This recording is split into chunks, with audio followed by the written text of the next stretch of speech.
So it's your pal is here back at it again with another day na naman no mga brat. And this is my 9th day today nga pala no mga bro. Isa na namang nakakapagod at nakakahingal na araw. Same routine lang naman yung ginawa ko sa araw na to. Kung saan nag-jogging ako ng 1.2 kilometer at syempre push up pa rin at saka planking. Mga oras nga nito hindi naman ganun karami yung tao. At syempre tuwan-tuwa ako mga par, andito na ulit yung mga nagsusumba na nanay. Let's go! Speaking of another day na naman no mga bro, itong workout na ginagawa ko is based lang to sa mga kaalaman ko.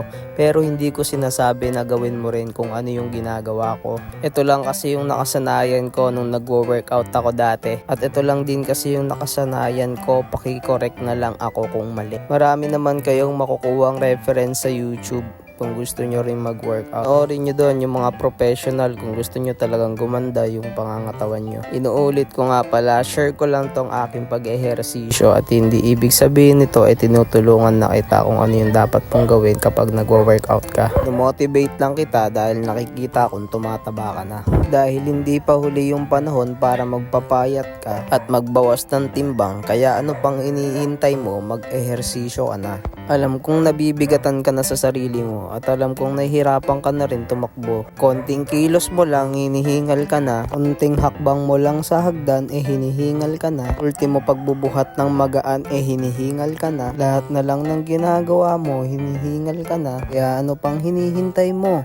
Samahan mo na ako at mag-ehersisyo na tayo. Speaking of ehersisyo, kakatapos ko lang tumakbo at nagpahinga na muli ako ng mga 10 minuto at nanood sa mga nagsusumba. At eto na nga, inaatake na naman ako ng aking kabaliwan at di ko na naman mapigilan sa kanila yung makipagsabayan. At dito nagsimula na ulit ako mag-push up habang nakikinig at nanonood sa kanilang mga tugtugan at sayawan. Sino ba namang hindi mapapaindak? Kagaganda ng mga tunugan nyo. Kaya pati si Vicente napapasayaw nyo. Tignan mo naman, napakagaling gumiling.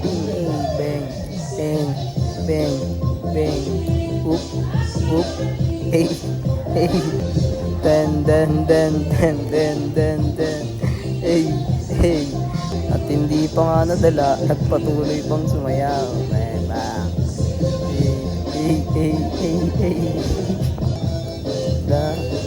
Hindi na tumigil nagawa mo. Tama na ang kalokohan. Ako'y nagpatuloy na nga sa pagpupush up. At dito sa mga part na to, nasa normal push up na ako. At di pa nga siya nadala, sumayaw pa ulit. Alam mo, nagawa mo. Sabi ko na Barbie.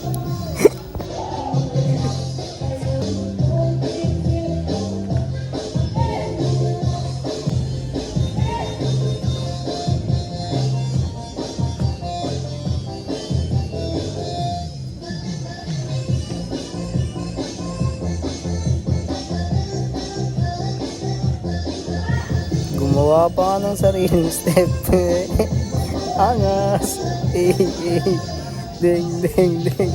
Di ko talaga mapigilan yung pagsayaw sa mga oras na yan. Sabi ko sa inyo ang gaganda ng kanilang tugtugan. Awit naman ako yan. Gawin nyo na ang tinola yan. Sakto, nagugutom ako. Biro lamang, diet pala ako. Ito rin yung nagpapahirap sa akin minsan kapag nag-e-edit ako. Ang dami kasing manok dito sa amin. Sarap ipagpiprito. Pagkatapos ko nga pala mag-push up at ng planking, nagpahinga muna ako ng 5 minuto, saka ulit ako tumakbo. Sa mga hindi nakakaalam, sinukat ko nga pala yung pinagtatakbuhan ko.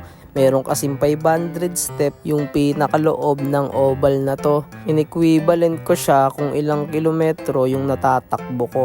Bale, ang lumabas doon is 0.4 kilometer.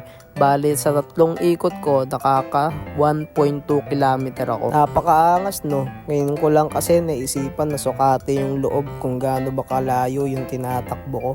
Time check. 8:40 na no mga bro. Katapos ko lang tumakbo. Naka 3 ikot din ako and then pahinga muna ako ng mga 10 minutes. Tapos last routine na ako ng push up tsaka planking no. Let's go. Kung susumahin mo yung 1.2 kilometer Bali nakaka 2.4 kilometer ako natakbo sa isang araw no mga bro. Kasi sa tatlong ikot nga merong 1.2 kilometer. Eh nakaka-6 na ikot ako. So bali 2.4 kilometer sa isang buong araw na yun. Mga oras na to napapansin nyo naman na medyo mainit na rin pero hindi naman ganun nakakapasok. Tapos, wala na rin yung mga nagzumba kasi mag-alas 9 na rin ng mga oras na to. Bale, ito na nga pala ulit yung magiging last routine ko, yung push-up tsaka planking. Pero good news mga parno, nakompleto ko siya ulit ngayon. Yung aso naman yung mga may ingay, nakakabuisit, sarap lutuin. At syempre, pagkatapos ng last routine, nagpahinga na rin ako ng mga 10 minutes bago ako umuwi. Nabubulol na ako, brad. Naubusan na rin ako ng salita eh. Pero okay na yan. Time check, 9:14 na pala no mga brad at mas maaga ako natapos ngayon. So hanggang dito na lang ulit. Salamat at nakaabot ka dito. Please like, comment and subscribe. Syempre follow nyo na rin ako dyan sa taas. Yan. Follow nyo na ako mga brad. Kita-kit sa day 10. Ano ba yan?